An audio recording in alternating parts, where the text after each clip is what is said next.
Hello, friends. So we've been discussing the book Living in the Light, which I co-wrote with Sarah Finger, and the subtitle is Yoga for Self-Realization.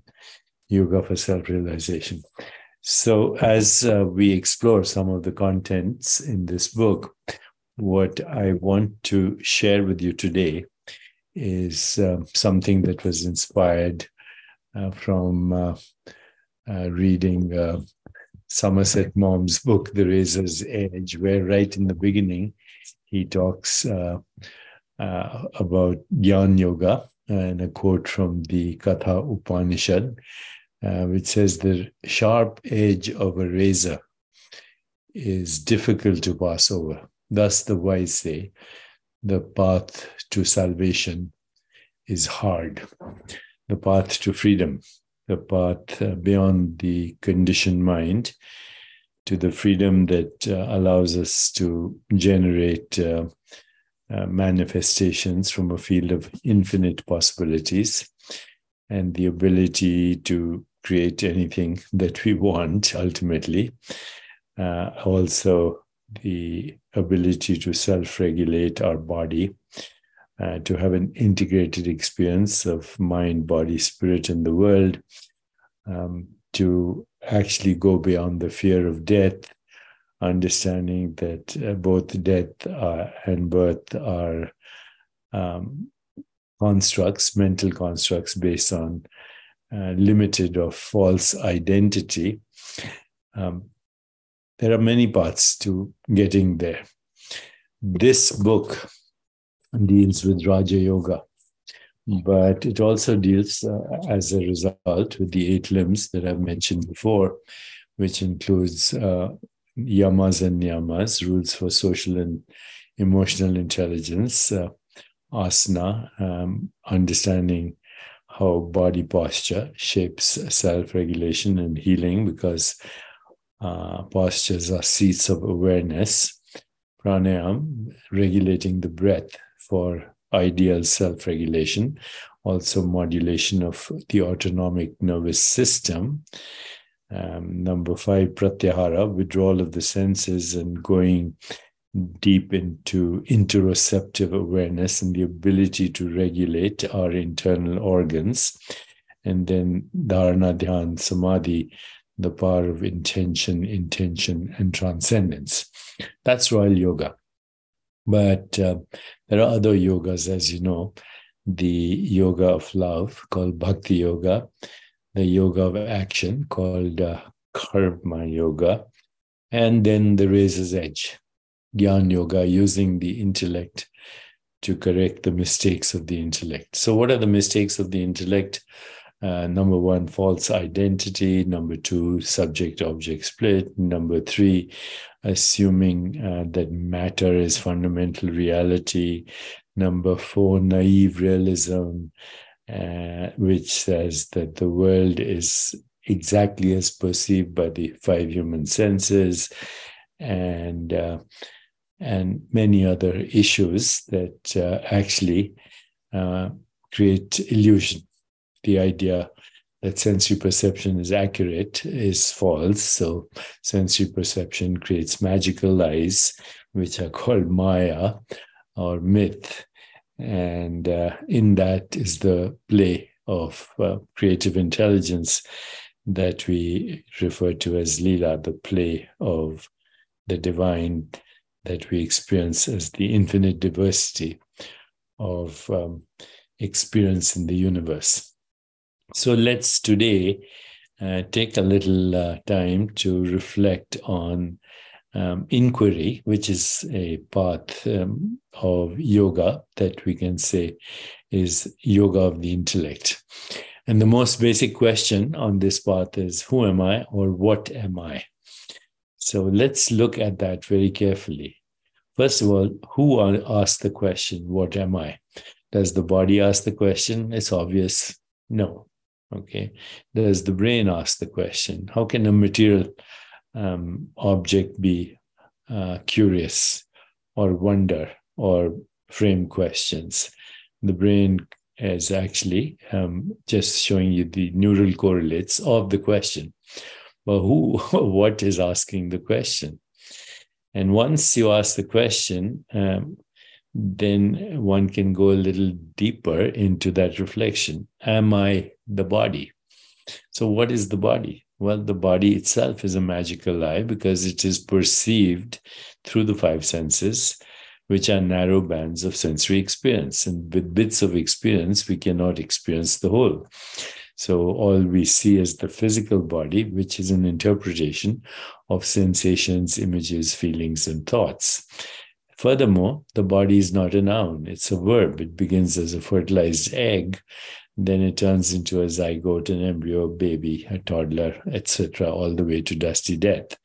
So what we call the body is the interpretation of a perceptual activity in our awareness. The awareness that knows this body as this is not the body. It knows this body as this, but that awareness can also remember this body as the body of at least a schoolboy and teenager. I can actually not only remember, I can see on the screen of my consciousness what I look like when I was a teenager or a boy or a young adult, etc. So what I call the physical body itself is a magical illusion. It's a perceptual activity generated in consciousness, appearing as this at this moment, but forever shifting. And therefore, there's no way I could be the body. The body itself is a concept for a changing perceptual activity, which is a modified form of awareness, known as or experienced as this. If I'm not the body, then could I be my mind? Well, the mind is a changing stream of thoughts. In fact, these thoughts are so ephemeral and ungraspable that the collection of these thoughts weaving a story is who I usually think I am. But if you did not identify with your stories, would you still exist? And the answer seems to be, I would. I would actually be free of my stories and therefore have access to much more creativity, because right now the stories are kind of bamboozling me into a false assumed identity, which we call the mind, and then the story around that mind is what we call the ego personality. So I'm not that either. I'm not the mind. I'm not the body. I am not my emotions. They're as ephemeral as anything else. They come and go. My personality is changing and evolving as I grow in insight and intuition and a deeper understanding.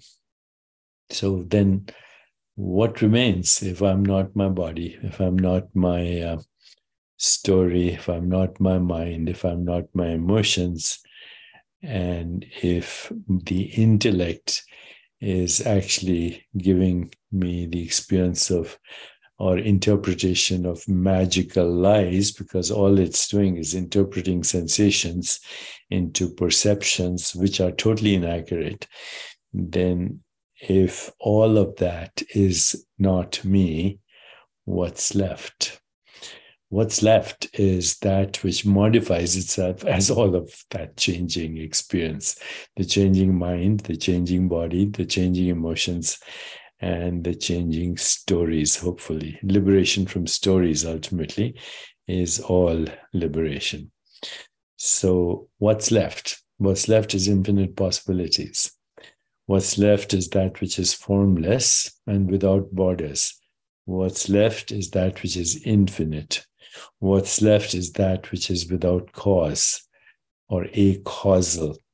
What's left is irreducible, fundamental, self-regulating, self-evolving, self-healing, and a never-ending horizon of creative intelligence.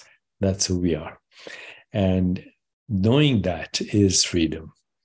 And so we see here that inquiry and using the intellect can help us go beyond the intellect into what is called salvation. Salvation is usually translated as being saved, but saved from whom? Saved from what? The imprison that is created by our own mind, and the imprison of the conditioned mind, the prison of the conditioned mind. What Rumi says very beautifully: why do you stay in prison when the door is wide open? And the reason why we stay in prison is that the walls of the prison are also invisible, and yet they hold us prisoner. Think about this. Let me know what your thoughts are. If you agree, you disagree, but much to explore as we also explore this book, Living in the Light, Yoga for Self-Realization. Understand that self-realization is realizing the true self, who you really are. Has nothing to do with self-improvement, although self-improvement in that we experience a more joyful, energetic body, loving, compassionate heart, clear mind, and lightness of being is a byproduct. But self-realization is ultimate freedom from suffering, and therefore salvation.